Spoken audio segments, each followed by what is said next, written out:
Are you okay? Is everything good? Kamu nggak apa kan, Bulan?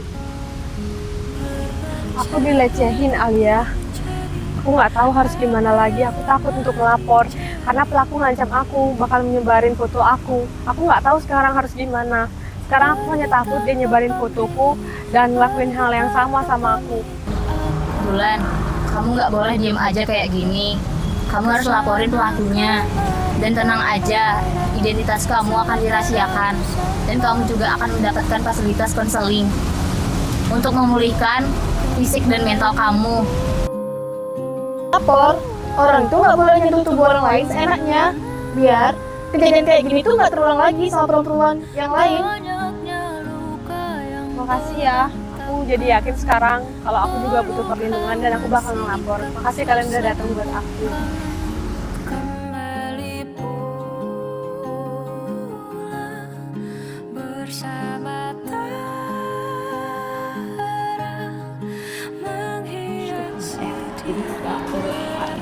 Selamat pagi, Bu. Selamat pagi, Dia. Ada yang bisa saya bantu? Saya ingin melaporkan kejadian yang saya alami. Ya, saya mengalami pelecehan kemarin dan aku juga mengambil foto pribadi saya. Saya juga dikirimi pesan berupa ancaman. Pelaku ingin menyebarkan foto pribadi saya jika saya melapor ke polisi. Apakah saya bisa dibantu? Baik, Dik.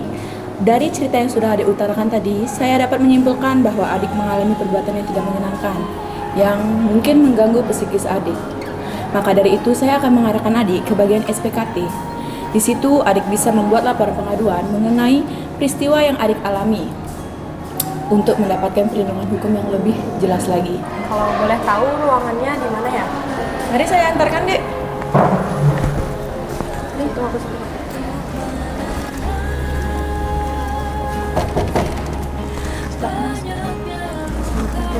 Pagi, silakan duduk, Dek. Ada yang bisa saya bantu, Dek? Saya mengalami pelecehan. Tubuh saya disentuh oleh pelaku dan pelaku juga mengambil dokumentasi foto saya. Pelaku juga mengirim pesan. Dia mengancam saya, Bu. Dia bilang dia akan melakukan hal yang sama jika saya melaporkan ke kantor polisi. Saya merasa takut untuk melapor dan saya takut jika nanti saya melapor, pelaku melakukan hal yang sama. Saya mengalami takutan jika berada di ruang publik sekarang. Apa yang harus saya lakukan? Oh, oke. Setelah apa yang tadi kamu ceritakan pada saya, kamu tenang aja, Dek. Kamu tuh punya hak untuk melapor sebagai korban. Lalu untuk prosedur penangkapannya bagaimana? Saya tetap takut berada di luar kalau pelaku tetap tidak ditangkap oleh pihak yang berwajib. Sebenarnya ada beberapa tahapan, Dek. Penangkapan harus didahului dengan surat perintah penangkapan yang diterbitkan oleh penyidik. Lalu, surat perintah tersebut harus mencantumkan identitas tersangka, alasan penangkapan, uraian singkat kejahatan, dan tempat tersangka yang akan diperiksa.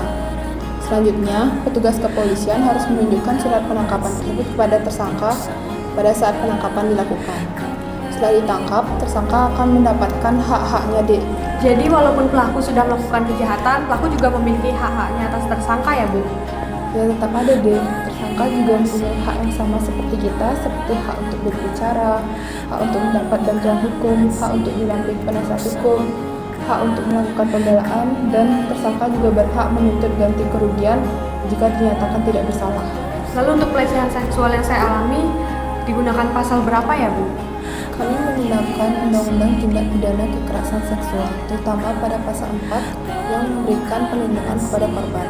Selain itu, dalam KUHP ada pasal 281 yang menjelaskan tentang pelecehan seksual, serta ada pasal 289 dan 290 yang berkaitan dengan tindakan cabul.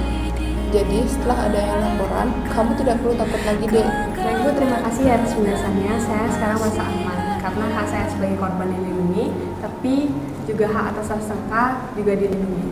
Saya pamit ya, Bu. Ya, sama-sama, Dek.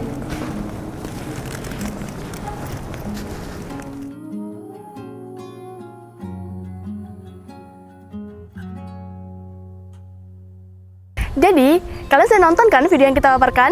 Di sini kita akan membantu menjelaskan sedikit tentang video yang kita paparkan. Jadi, dapat disimpulkan bahwa pelecehan seksual memiliki dasar hukum yang kuat, yang diatur dalam Undang-Undang Nomor 12 Tahun 2022 tentang tindak pidana kekerasan seksual atau bisa disebut dengan UU TPKS. UU TPKS memberikan definisi mengenai berbagai jenis kekerasan seksual yang juga mengatur mengenai perlindungan hukum bagi para korbannya, termasuk perlindungan hukum atas hak-hak para korban, seperti hak mendapatkan layanan hukum, hak mendapatkan layanan kesehatan, dan hak lainnya. Selain UU TPKS, juga terdapat pengaturan lainnya yang diatur dalam Kitab Undang-Undang Hukum Pidana atau KUHP, yaitu dalam pasal 281, 289, 290, dan 291. Namun, perlu dicatat bahwa pelaku juga memiliki dasar hukum dalam melindungi hak-haknya sebagai tersangka, seperti hak untuk mengajukan penangguhan, hak untuk didampingi penasihat hukum, dan hak lainnya.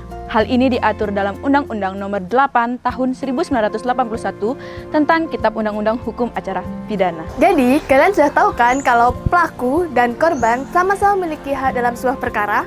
Jadi, tunggu apa lagi? Segera laporkan jika kamu melihat, mengalami, mengetahui jika terjadi pelanggaran yang dilakukan oleh orang lain. Karena we share, we care.